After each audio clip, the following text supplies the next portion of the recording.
guys, welcome back to my channel. If you're new here, my name is Destiny and this is Craft of Destiny. And on here we just kind of explore my own personal crochet journey as a small business owner. And this has been my full first year owning and operating a crochet business. And there has definitely been things that I excelled in and things that I wish I did better. And I really went out of my comfort zone and explored different options and different business ideas. We're gonna get into that all in this video, but this is really just like a life update, how things been, because I have not posted on this channel in like 2 months. And there's multiple reasons why, but I was in a thick of market season and it is really stressful to stop what you're doing and film what you're doing and say, oh, this is what I've been up to, and come up with market ideas. And I literally made a video for like October 25th or so, and I never posted it. I had a market and the market did not go as planned, and I just stopped. And then I thought like, oh, I can do a video here, I can do a video there, and I just never came back to it. And that's okay. If you didn't know, I am pregnant. Look at the bump. Yep. I am 23 weeks pregnant and I'm exhausted and I have pregnancy brain. Okay, there's a lot of things going on and I'm just stressed and it's been a lot. And I'm trying to run a business and I'm trying to take care of the family, and there's a lot of things going on in this head. A little bit of depression, just a tad bit, but it's really just the hormones. I can't really help it, and you know, I have to be gentle with myself and not be hard, and you know, accept the things that I cannot change and the courage to change the things I can. I'm not even that religious, but you know, give me serenity, please. So let's just do a little update. So if you didn't know, I have been doing a small art market primarily. That was primarily my main home-based market. And there's things and pros and cons of me doing that, okay? The booth fee was low. I was able to see what people liked and get comfortable selling things and all that jazz. Great start. I definitely recommend, you know, when you are starting off in markets, start off at a farmer's market. You know, like, you're not gonna necessarily waste your money. There's gonna be foot traffic there, here or there, you know, depending on the market you get. Okay, there's a lot of things wrong with the market that I had chose to be my home base market. But besides that, there's things that I really enjoyed about doing the small markets. I was able to reinvest in myself and buy new things and buy the display pieces and like think about my signage and my brand, blah, blah, blah. But I like got too comfortable at this market, and this market was not advertising. The market coordinator said it was our responsibility to advertise and bring people to the market, and he doesn't even want to invest in putting up signs on the side of the road for the market. And so a lot of people will come up to us and be like, what are y'all doing here? What is this? Oh, I never heard of it. Had no idea you're here. And that's a big red flag. Big red flag, guys. Advertising is important. That is what you're primarily paying for when you go to your markets. Yes, you're paying for your booth space, but you are also paying for the advertising and the foot traffic and all these things, okay? And the market coordinator dropped the ball in his situation, and I don't like his business plan because there's not that much foot traffic. So to get new vendors to come to the market is really hard, okay? So they will do a couple markets and they wouldn't make any money, and so they would stop coming. And so there's like only 4 main people there every weekend. So that's not a market, you know, that's just like a get together, like a little garage sale almost, like pretty much, like. And so I am not planning on attending that market next year. I may do 1 or 2 here or there before the baby comes. The baby's coming in April, so I definitely want to do a few spring markets before the baby comes, okay? I think Easter is April 5th. I'm not for sure. And the baby's due April 13th. So we're going to be doing a market at 38 weeks pregnant, 39, like right at the end, okay? When we're huge, and hopefully we get some sympathy buys, because people are going to be like, oh my gosh, you're out here like this in your condition. We'll see what happens. But besides that, so I did have a market at that art market last weekend. It was my last one in Tomball, Texas. And then I have one next weekend on Sunday, the 21st, right before Christmas. It's a $50 booth fee, and it's in Waller, Texas. And that's where my mother-in-law lives. So it's a far drive, but it's not like out of the way, and it's not going to be a big deal for me and my family to all go, because they're going to go to their grandma's house while I'm at the market pretty much. Something that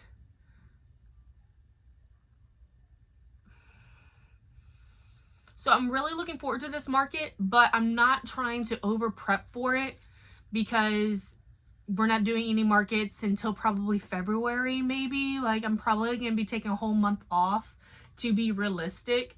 And I'm going to be opening up an Etsy shop. Whoa! I'm excited for it. I'm nervous for it, because I know that plushies are oversaturated on Etsy, and, you know, but it's a good starting place. There's obviously organic foot traffic. People go over there to look for things. And I also plan on, like, maybe making a pattern. We'll see what happens. We will see what happens, but we're definitely opening up this Etsy, okay? Tomorrow is my birthday, and for my 29th birthday, we are opening up an Etsy. So if you follow me on Instagram at Craft of Destiny, you'll see my announcement post when I do announce it, and just give me a follow on Instagram or something like that, or follow me on YouTube. We're almost to 600 followers. We're pretty close. Not really, but we're kind of close. We'll see what happens. So that's pretty much like what's coming up, what's next, and everything of that sort. I'm going to show you a few things that I'm working on. I have some Christmas gifts I'm working on. I'll show you a few of my best sellers and things that I kind of need to restock for this 21st market. But we're not gonna... it kind of sucks that it's the last market of the year, because I don't want to over prep. But I do think this will be a decent turnout, so I do want to make money. And there's some items that I need to restock. I only have 2 more hot dog pups. These are one of my best sellers. I sell these for $12 each. I use the Demi Pearl, the new Michael's yarn. I really like it. This is cork and some sort of beige. I'm not really for sure what color it is, but this is one of my best sellers. I sold 2 at my last market. I have 2 more in stock. So depending, I don't have any more of this yarn, so I have to go buy yarn and blah, blah, blah.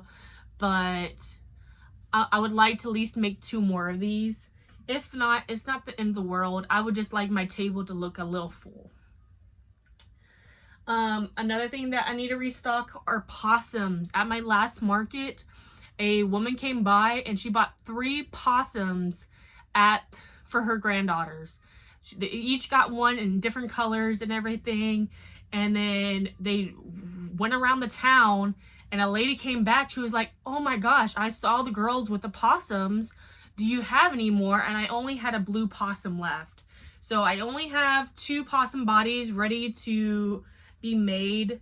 I don't think I'm gonna make any more. I think I'm just gonna finish these off and just take those to the market and call it because I just don't want to over prep, you know what I mean?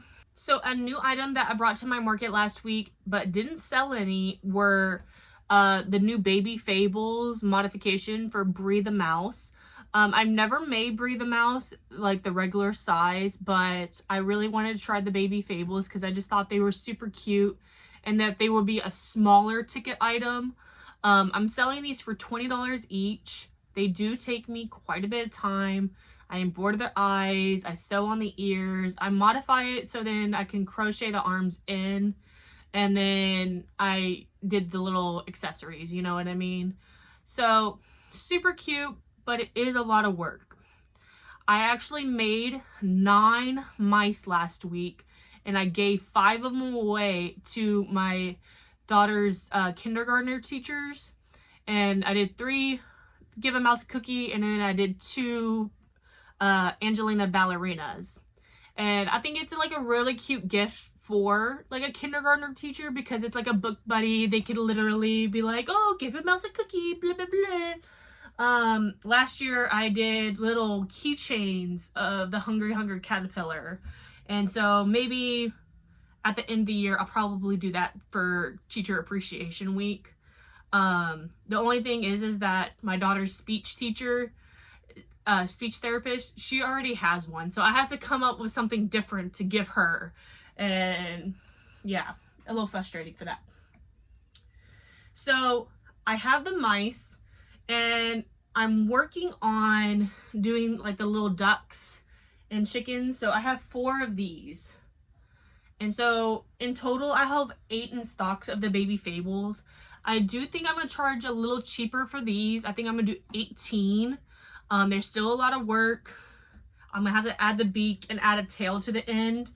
The mice didn't get a tail, but they sit fine. Like, they sit fine compared to the ducks. Like, for some reason, the ducks with their feet, like, they want to lean back. And so I think adding the tail would be really beneficial to keeping them balanced, if that makes sense. So that's pretty much it. Oh, another bestseller that I have that I'm not restocking, but I just wanted to mention is Dottie the Duck from Jenny Loop-de-Doo, I believe so. Super cute. I have sold maybe 13 of these for $30 each.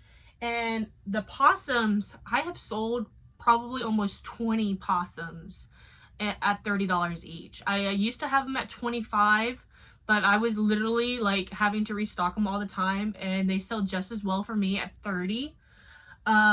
Just letting you know. And I just wanted to show you the ducks. So since these are $30, I wanted to have like a smaller detailed duck to offer for people that don't want to spend $30.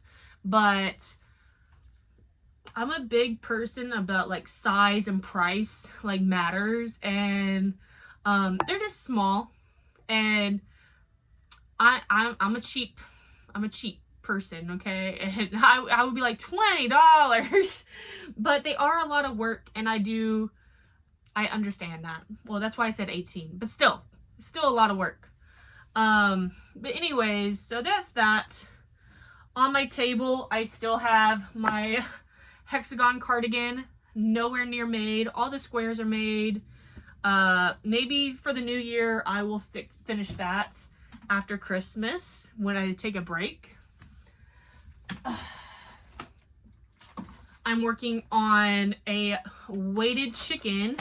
I have rice in here. It's for my mother-in-law, so that's why I did rice. It's not gonna be a big deal. I know she's not gonna just drop it into water. But I'm writing the pattern down. I don't know if I'm going to publish it or not. I don't know if it's going to be a free pattern. I don't know. But I really want to do patterns next year, and we'll see how it goes. But I'm kind of stuck on how I want to do the tail. I don't know if I want to crochet the tail on afterwards and just do her head and then add the details later, or if I want to crochet a tail in, or if I want to pinch it right here and make it more kind of like a maple chicken, like tail butt, but then have the head come out to like right here. I don't know if you can visualize that. So we're kind of in a stopping spot on that, okay? The last Christmas present that I'm in the middle of making is a 6-day star blanket. My husband's grandpa died, and so I'm making his grandma a blanket. And I've never made a blanket before, so I'm looking forward to it, but it's bubbly in the middle. It's not flat. And so I'm hoping steam blocking will help that, but the edges are not curling up. So I'm not too terribly worried about it. You see how it kind of bubbles right there? I don't know. I don't know what I'm doing. It's not that big of a deal. Yeah, that's pretty much like a life update, where I've been, what I've been doing. Like I said, there's definitely things that I wish I improved on throughout the year, but you know, all we can do is learn from our mistakes and be better next year. So I'm definitely looking at bigger markets, even though I'm worried about being scammed or just spending extra money on a booth and then not making money at. I am really scared of that, terrified. But I think it's going to be worth it in the long run if I really just bite the bullet and invest in better markets. Also, opening up the Etsy shop. I know that plushies are like kind of oversaturated and blah blah blah, but I think that's the next step for me, is at least start trying to sell stuff online. Just baby steps. We'll see how it goes. And then also maybe start writing some patterns. Like I have that little chicken that I'm working on. There's some other ideas. I really want to make like an armadillo and it actually like roll up into a ball, but that sounds really complicated and I don't know how I'm gonna get that done. Like I don't know how that's gonna work, but I think that would be something unique and different that not everyone else has seen. Like a chicken, like you've seen a million chicken patterns. Like, do you really need another chicken pattern? You know, I don't know. But anyways, so yeah, I'm really looking forward to these things. I really need to hustle before the baby comes, and then I'm gonna be taking the whole summer off besides the Etsy shop and really stocking up on things and getting my brand cohesive for the fall markets coming up. Next year for the fall markets, I really want to lean into doing the snugglers and other baby items and have like a baby line and baby gift baskets with like little baby booties and hats, and you can kind of make a basket, a crochet basket that you can fit everything in, a baby book. I've been watching Safari Stitches and she has been doing really well with her book buddies, and that's something I want to lean into. And then Christine from What's Up Cupcakes, she's been selling, I bought the pattern that she actually sells. I mean, that she actually makes and sells at her markets. I just haven't made it because I just wanted to make the baby fables. But we're leaning towards the books. I think the books, like Christine says, like those two genres of crochet and books, they kind of lean into each other. Like people who read books and people who enjoy crochet items or plushies, or even like a crochet artist, like they typically read books. Okay, it's like the amount of people that I've met who have read Fourth Wing and have also crocheted. Like there's somebody at my Dutch Bros whose girlfriend who crochets, and she read the Fourth Wing books. And so when I made the Fourth Wing dragon, the boyfriend was like, oh wow, I have to show my girlfriend that because blah blah blah blah blah blah. Anyways, stop rambling. So yeah guys, that just wanted to actually make a video for y'all and tell you what's up. But yeah, thanks for watching. Leave a comment, like, subscribe. What are your plans for 2026? you know, what are you up to? What are your plans? And where do you think is next step for your business? Like, I would love to hear it. Bye guys, see you next time.